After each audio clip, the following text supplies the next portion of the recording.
El declinar del arte en Occidente, del libro El icono, esplendor de lo sagrado. Autor: Padre Alfredo Sáenz. SJ. 1. Humanismo racionalista. Lo primero que advertimos en el arte moderno es su tendencia a la exaltación del hombre en el marco de una notoria prescindencia del orden sobrenatural. Esta inclinación, que lo distancia sustancialmente del arte tradicional, resulta paralela al proceso contemporáneo de racionalización de la religión, operado por las corrientes deístas. Los últimos siglos han ido relegando a Dios a la máxima lejanía, ya que el deísmo lo concibe como soberanamente alejado del mundo, desinteresado de él, un Dios ausente, que ha fabricado y puesto en marcha la máquina de relojería del universo, y luego se ha ido, dejándolo todo en nuestras manos. Semejante postura hace imposible cualquier tipo de relación personal con Dios, así como evacúa todo lo que huela a misterio. La misma religión cae bajo la férula de la razón natural. Para Selmayr, el gran paso se franqueó cuando el hombre creyó que podía vivir sin símbolos. Fue la victoria de la razón sobre el símbolo. El artista del Renacimiento pensó que el arte tradicional ignoraba la anatomía y la perspectiva, sin comprender que aquel arte se expresaba de esa manera no por ignorancia sino porque concedía prioridad a las formas intelectuales, a las significaciones simbólicas. El proceso de desimbolización afectó también a la misma religión, quizás bajo el influjo del pensamiento de Kant, ciego para el misterio, el culto y el simbolismo, que a su juicio no son sino meros fenómenos de oscurecimiento inicial de la luz, tras lo cual una extraña calma, un silencio sepulcral, es la disminución de la luz interior. Luego, en un segundo momento, los objetos comenzaron a brillar con colores nunca vistos, sobre todo de tinte rojo, el hombre parecía un espectro, es la etapa trágica del arte. Finalmente, murió la luz. Aludiendo a esta realidad, Selmayr tituló otro de sus grandes libros, El arte descentrado. Allí demuestra fehacientemente cuán superficial sería pretender explicar todo por un mero cambio de estilos, o en base a una historia estilística. Lo que hay es un cambio en el hombre, que se va yendo hacia la periferia de su ser. La muerte de la luz, el racionalismo positivista del siglo XIX pretendía haber llegado a la última etapa en la evolución del hombre, la edad de la razón, luego del infantilismo medieval. Es la época del arte foto, donde el logro no consiste ya en revelar la interioridad, sino el parecido anatómico con el modelo. Es, asimismo, el tiempo del triunfo de la geometría. La veneración de la geometría por parte de los arquitectos de la Revolución Francesa es un colofón de la concepción deísta de Dios como el geómetra del universo. Porque aunque el racionalismo deísta se propuso acabar con los símbolos, en realidad lo que hizo fue establecer otros nuevos, si bien más abstractos. La humanidad, la razón, el progreso, la ciencia, etc. Para Selmayr la fórmula exacta del deísmo es la separación de Dios y del hombre bajo la necesaria eliminación del medio, el Dios-hombre. Esta separación es quizás la forma primera de todas las ulteriores separaciones. 2. Autonomismo narcisista. La mutación que se manifiesta en el arte moderno no es, simplemente, un cambio de estilo sino el reflejo de una nueva religión, o un sucedáneo de religión. La fe en la omnipotencia del hombre que ha conquistado su absoluta autonomía, sobre la base de su creencia en la técnica y el progreso científico. Desde este punto de vista, el siglo XX se distingue sustancialmente del XIX. El siglo XIX fue un siglo politeísta, o mejor dicho, un siglo de ídolos que pugnaban entre sí. El siglo XX, por haber logrado desplazar a todos los ídolos para quedarse con uno solo, la autarquía total del hombre con su libertad delimitada, se muestra con un monolitismo mucho más acentuado que el XIX. Los 4 últimos siglos se han caracterizado por una progresiva desvinculación de sus raíces. El primer desarraigo fue respecto del Dios de la revelación en pro de la naturaleza o, más en general, del orden natural. Es cierto que, como afirma Weidle, si el arte siguió viviendo durante siglos sin conservar lazos visibles con la religión cristiana, sin embargo los vínculos invisibles de alguna manera persistieron. El artista de los tiempos modernos, un Shakespeare, un Goethe, un Pushkin, vivía en un mundo que no estaba ya impregnado de religión, como lo había sido el mundo de Dante, pero seguía siendo humano, respetuoso de la conciencia moral y movido por energías cripto-religiosas. El artista, aun en el caso de que no fuera creyente, celebraba empero en su arte un sacramento cuya última justificación era de naturaleza religiosa. Un sacramento puede ser llevado a cabo aún por manos pecadoras. El arte de nuestros días se descompone no porque el artista sea un pecador, sino porque se rehúsa a llevar a cabo el sacramento.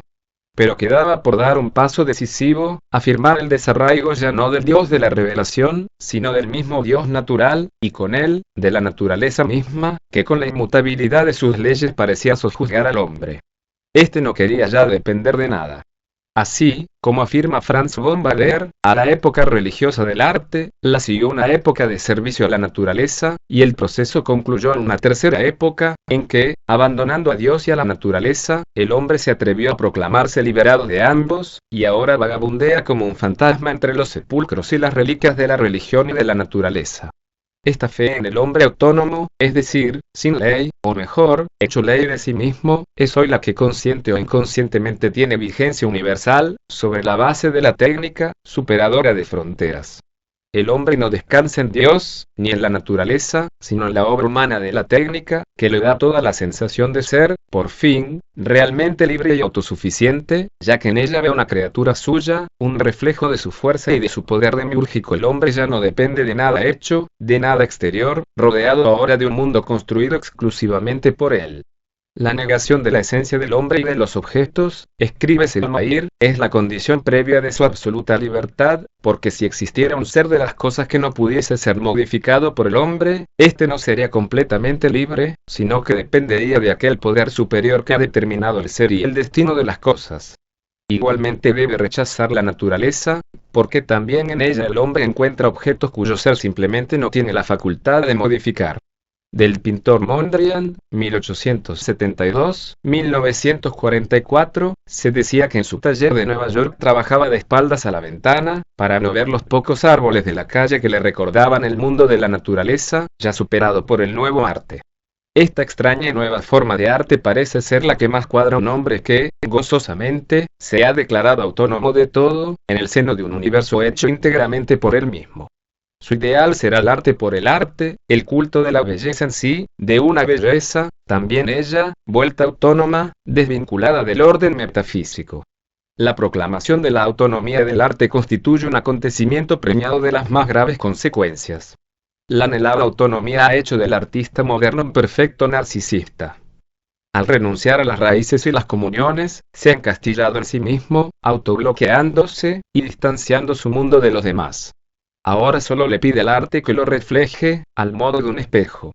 Es lo único que busca, que el arte le dé su propia imagen. Es cierto que, como bien anota Whitley, el solipsismo, el último grado de la soledad metafísica, no constituye en verdad un clima que favorezca la aparición de la auténtica obra de arte. Sin embargo, el artista desvinculado sigue adelante, solo consigo mismo. Transformado en absoluto, únicamente llama arte a lo que él hace, sin referencia a una esencia supratemporal del arte. Cuando el hombre, que había sido creado para contemplar a Dios, según dicen los padres, y contemplar la naturaleza como espejo de Dios, volvió su mirada exclusivamente hacia sí mismo, convirtiéndose en autoespectador, se produjo ese fenómeno tan extraño que describe el apóstol Santiago cuando habla de un hombre que contempla en un espejo su rostro natural, y apenas se contempla se va, y al instante se olvida de cómo era. No queriendo mirar más a Dios ni a la naturaleza, se concentró en sí mismo, pero acabaría alejándose también de sí. No se reconocería más. 3. Primado de la sensibilidad. El arte autónomo no es otra cosa que el esteticismo, la búsqueda de la llamada belleza pura, no de la belleza que brota del resplandor de lo verdadero y de lo bello, sino de una belleza completamente liberada de todo, una belleza absoluta. No deja de resultar significativo el reemplazo, que ya se ha vuelto generalizado, de la palabra arte por la palabra estética. Esta última expresión, del griego estétique, y de aistesis, facultad de sentir, sensación, sentimiento, fue acuñada por A. G. Baumgarten, filósofo de la escuela de Christian Wolff, quien hacia 1750 publicó su voluminosa Estética, en 2 volúmenes.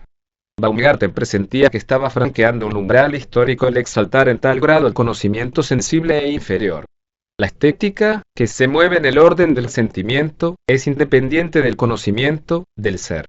Resulta muy grave esta deformación de la idea del arte, y verdaderamente revolucionaria en relación con su concepto tradicional, dado que implica su reducción al comillano al que el nuevo artista, el artista esteta, se interesará poco por describir la correlación perfecta entre el sonido y la significación de la palabra, o entre el color y su simbología. Optará preferentemente por el sonido más hermoso posible o por el color más emotivo. Ya hemos visto con cuánta energía rechazaba Coomaraswamy el empleo de la palabra estética para designar al arte. A su juicio, el poner como fin del arte los placeres sensibles más que el placer del bien inteligible constituye un síntoma de inmensa gravedad. El hecho es que la actual filosofía del arte es esencialmente emocional, esto es, sentimental.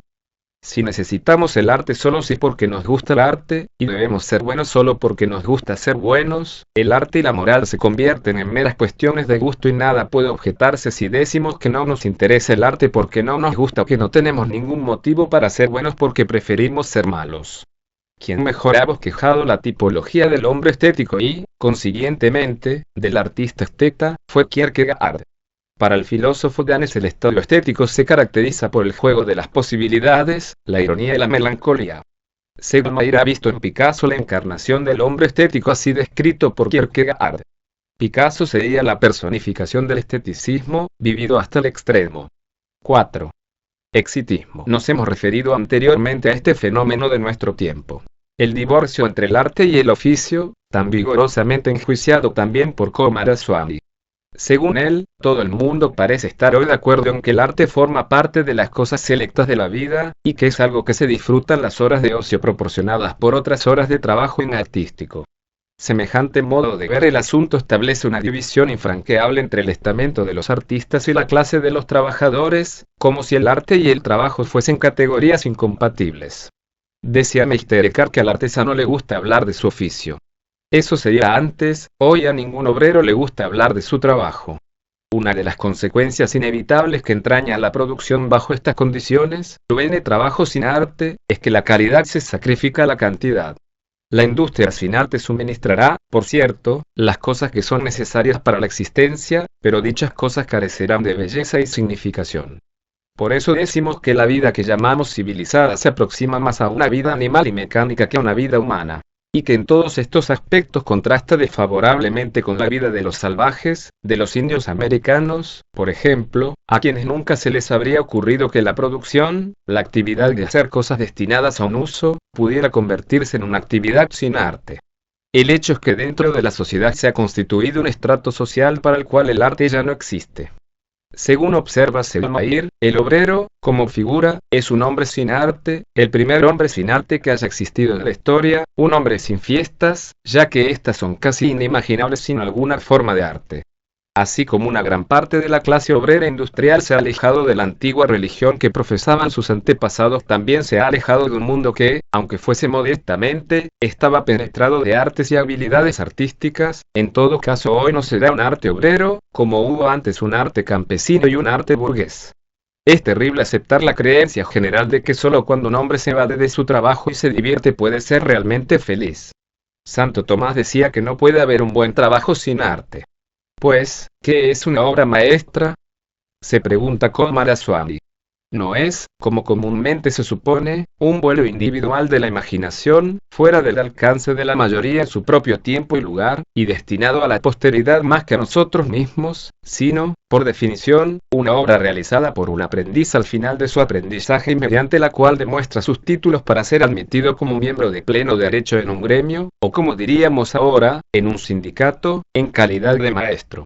La obra maestra es simplemente la prueba de competencia que se espera y se exige de todo artista titulado, a quien no se le permite establecer su taller propio a menos que haya producido tal prueba. Del hombre cuya obra ha sido aceptada por un grupo de expertos en ejercicio, se espera que siga produciendo obras de idéntica calidad durante el resto de su vida. Es un hombre responsable de todo cuanto hace. Lo que el sindicato debería exigir a sus miembros, concluye, es la perfección de un maestro. Lo que el teórico revolucionario y el agitador tendrían que exigir, no es tanto la disminución de las horas de trabajo, ni el aumento de sueldos, ni siquiera una participación mayor en las migajas culturales que caen de la mesa de los ricos, sino ante todo la posibilidad de que lo que hace por el salario le proporcione tanto placer como el que puede obtener en su jardín o la vida familiar. En otras palabras, lo que debería exigir es la oportunidad de ser un artista. Una civilización que le niega esto es absolutamente inaceptable. El declinar del arte en Occidente, del libro El icono, esplendor de lo sagrado. Autor: Padre Alfredo Sáenz. S.J.